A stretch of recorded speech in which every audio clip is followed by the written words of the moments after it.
Words are your best, most powerful grief support tool. It is not because they fix shit. It is because they do something even more important. They create connection and safety and a sense of belonging in the awfulness of life after loss.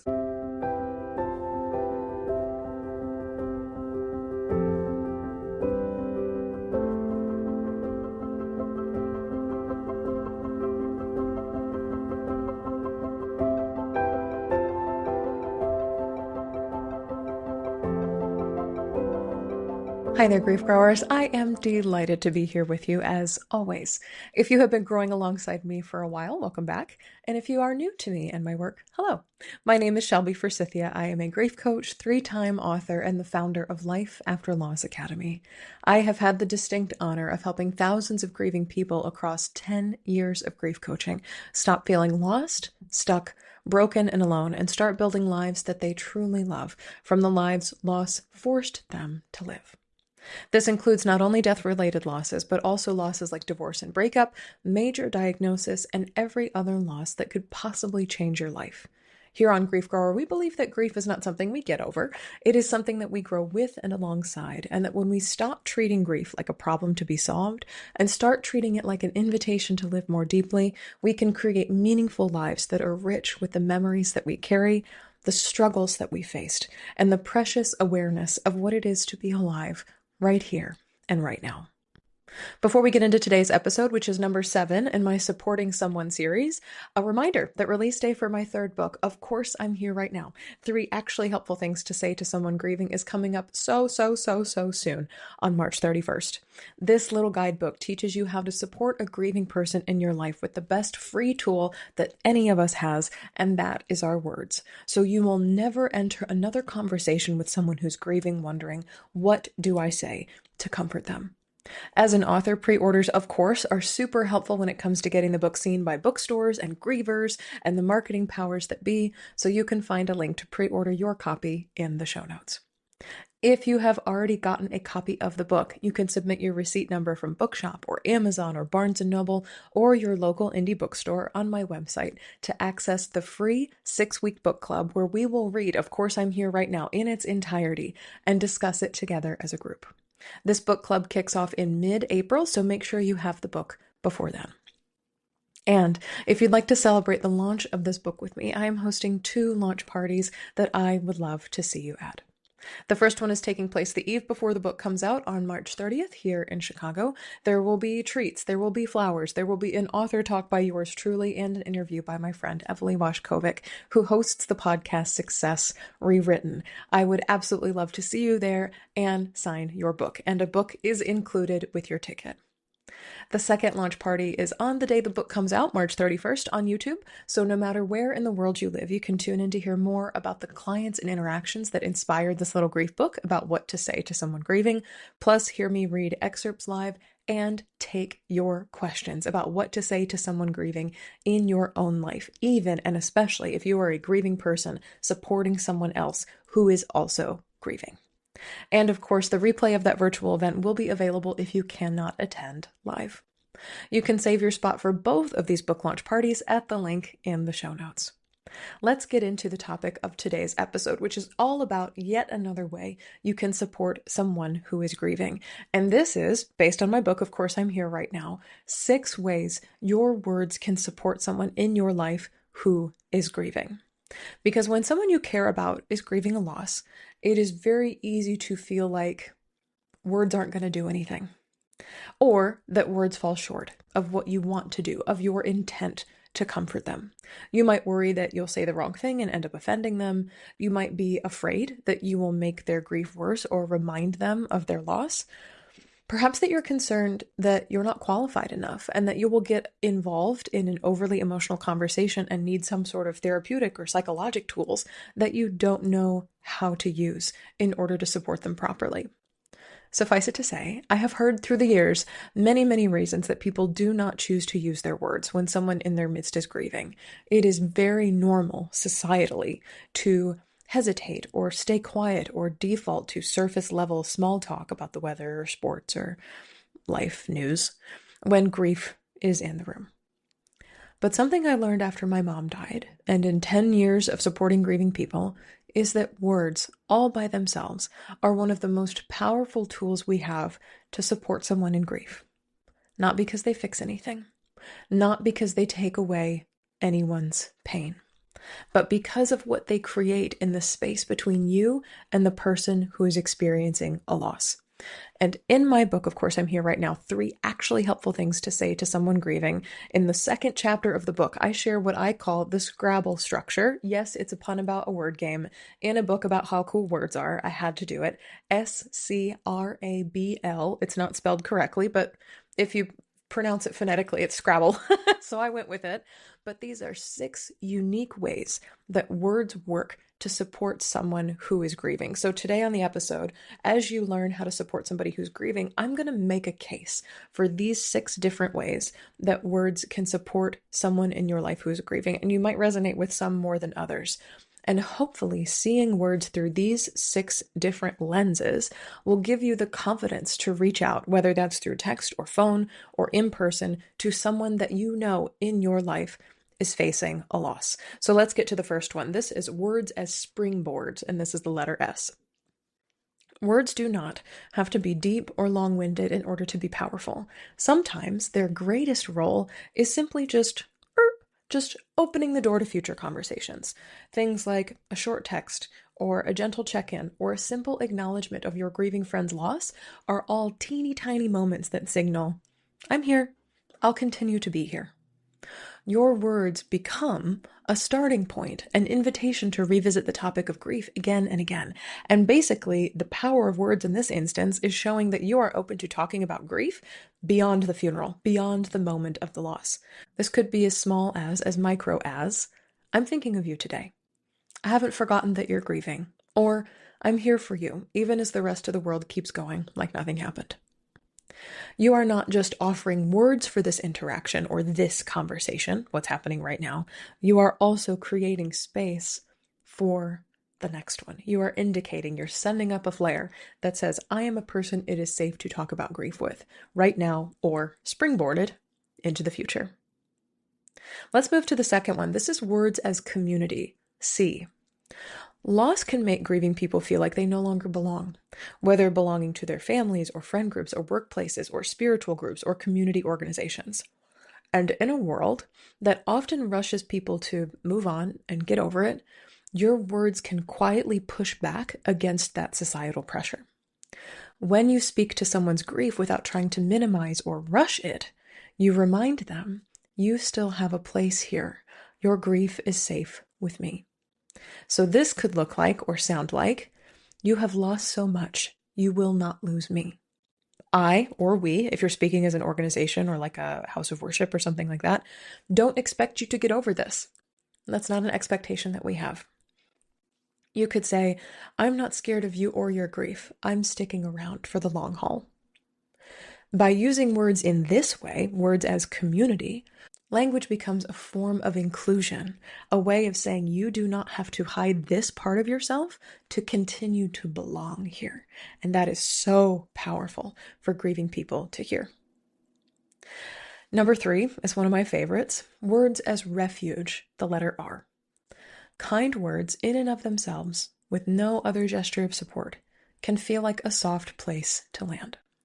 When someone is grieving, their inner world can feel chaotic or disorienting, even unsafe. But language, specifically language that is steady and compassionate and emotionally validating, all language I teach inside, of course, I'm here right now, this can provide a kind of pop-up shelter, like a pop-up tent in the storm of grief, where your grieving friend can rest and just like take a breath for a minute.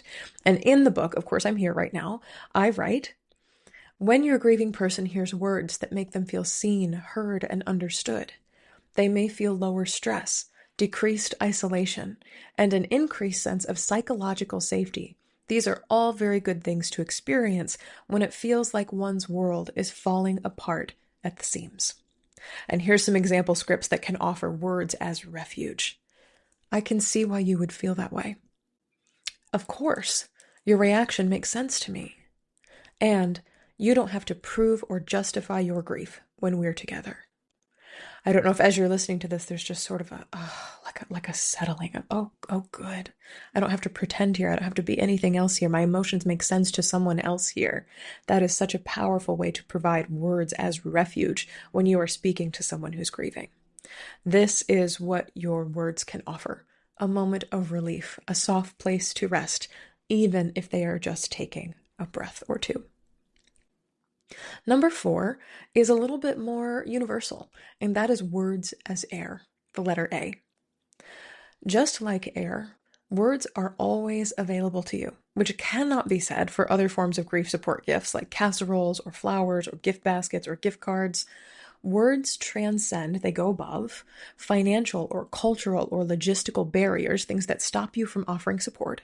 And they are also free and portable, whether you are supporting someone in person, like at your workplace, or across hundreds of thousands of miles. You could send a message, or you could leave a voicemail, or you could just say a sentence or a phrase to someone in passing. These small little offerings of language are one of the most accessible ways for you to show up for someone in grief. It costs you almost nothing to use words, and it requires almost nothing of your grieving person to receive them. It is like the lowest lift ever for both of you with the biggest impact. And like breath, words are simple and ever present. This might look like saying or sending a message like, I saw this and thought of you. Or you and your person who died are on my mind today. So like you and your dad are on my mind today. Or, I imagine this time of year is hard since your loss. Insert loss here. I am holding you in my heart. Like the air we breathe, words that provide comfort in grief are truly available to us in every moment, on every medium, at every time of day. And that is one of the reasons why I love them so freaking much. Number 5 is words as bridges. B. Grief changes someone's world in an instant. We all know that. And when there's nothing you can physically do to fix their loss or to assuage their broken heart, it is enormously easy as a supporter to feel helpless in the face of their loss. And of course, I'm here right now. I write a person's heart, a griever's heart, breaks their neighbor's heart too. It is hard for us to see someone we care about suffering in the face of grief. And I write in another section of course, I'm here right now, their loved one cannot be brought back to life. Their spouse cannot uncheat. Their diagnosis cannot be made to magically disappear. This crucial, tender season of a griever's life is where words matter most. And the cool thing about language and words is that they become a bridge between you and the person who is grieving.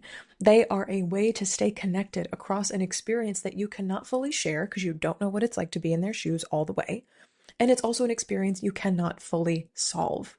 So statements that illustrate words as a bridge could be, I know I can't fully understand, but I'm here with you through it. Or, right now, there's a hell of a lot on your plate, and I can see how hard you're trying to make it through each day. Or, I may not have faced a similar loss, but I care about you, and your feelings make sense to me. Through words and phrases like this, your griever can bring you, as if across a bridge, their anger, their heartbreak, their confusion, and trust that you will meet them there. It is as if you are creating an invisible highway of care between the two of you, and your bridge to your grieving friend is strengthened each and every time you enter into any sort of conversation with them. And having that kind of strengthening happening at a time when their world is crumbling is so incredibly powerful. The last one, and this one is more future-oriented, is words as lampposts. L. Long, long, long after the initial wave of outreach after a loss, words stick around. Words linger in long-term memory. They echo or reappear to grievers in quiet moments in their dark nights of the soul. Words become something that your grieving friend returns to again and again. And of course, I'm here right now and I'm talking about the SCRABL structure, why words are so important. I write, many grievers report feeling cared for in the immediate aftermath of a loss when they're swimming in casseroles and peace lily plants. But grievers also report a steep drop-off in that feeling of care when those initial gestures aren't followed up by words. The supporters whom grievers most often remember and choose to nurture lasting relationships with are the ones who offer kind words and check-ins, both in the short and long term of the timeline of their losses. So these kind words that follow the casseroles and the peace lily plants might look like, "It's okay that this loss has changed your life." That would echo with me if someone ever said that after my mom died. I wish they had. Another one I wish someone would have said because it would have stuck in my mind: "This is your grief, and you can do it your way." A permission-granting statement about how grief is going to go. Or maybe, "I don't expect you to be okay or normal. What happened was not okay or normal." What a validating thing to sort of adhere to a grieving person's brain so that they can recall it again and again. A sentence that you say today to someone who is grieving might become something your griever carries with them months or even years from now. This could be, to them, a small light in the dark, or a steady presence in isolation, a reminder of compassion that didn't disappear when everything about their life changed. That is what it means to have words as lampposts, as guiding lights in grief. I said it once, I said it many times, I'm going to keep saying it again. Words are your best, most powerful grief support tool. It is not because they fix shit. It is because they do something even more important. They create connection and safety and a sense of belonging in the awfulness of life after loss. Regardless of if you're a griever or a supporter of someone who's grieving, if you have ever held back because you were afraid of saying the wrong thing, or you were worried about getting in too deep with a grieving friend, consider this your invitation to try anyway. Your words do not need to be perfect. They just need to be compassionate and validating and honest. Steal these scripts. I just gave you 18 of them in this episode based on the SCRABL structure, 3 for every one of the 6. And if you would like to read even more about the SCRABL structure, I go into way more detail, and of course I'm here right now, about the 6 roles of words and grief and deep dive into the SCRABL structure. You can order, of course, I'm here right now, where I will walk you through it step by step. You will learn language and how to use words in a way that truly supports all the people in your life you care about, whether these are friends, family, coworkers, neighbors, or clients that you are supporting, especially if you are a grief professional or someone who faces the public every single day. I have heard from people who are hairstylists and massage therapists and hotel check-in people and florists like me, and so many other service professions who are like, I interact with the public and I encounter grief stories more often than I care to admit, and I really want to know what to say. Of course, I'm Here Right Now is the definitive guidebook for what to say, what words to use when anyone in your life, anyone in your orbit is grieving. The phrases and the scripts inside of it are designed for all types of losses and all time frames since the loss. So regardless of whether you're supporting a grieving friend after the death of a parent, a coworker navigating a new diagnosis, a family member going through divorce, a stranger who sits in the back of the Lyft that you are driving for work, it is a framework that will be useful to you. And you can find and pre-order Of Course I'm Here Right Now wherever you buy books. It comes out on March 31st, 2026, so if you are listening to this after the fact, congratulations, go get it. It is available anywhere in the world where books are sold. I hope it empowers you to feel confident in using words to comfort someone in your midst who is grieving.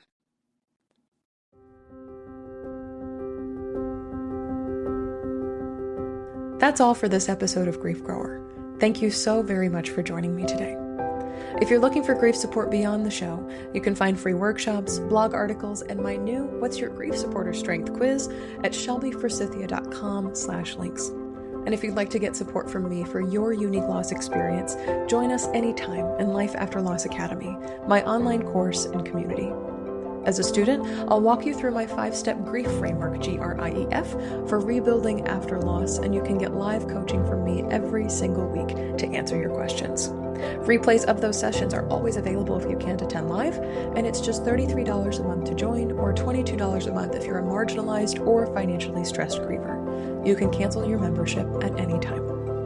If this podcast felt validating, comforting, educational, or otherwise helpful to you, please subscribe and leave a review on Apple Podcasts or Spotify. And be sure to share Grief Grower with a friend, because you never know what someone you love is going through. Grief Grower is hosted by me, Shelby Forsythia, and the theme music is composed by our own Addie Goldstein. Until next time, I see you, Grief Growers. I am so proud of you and the work that you're doing in the world. And I love you. Because even through grief, we are growing.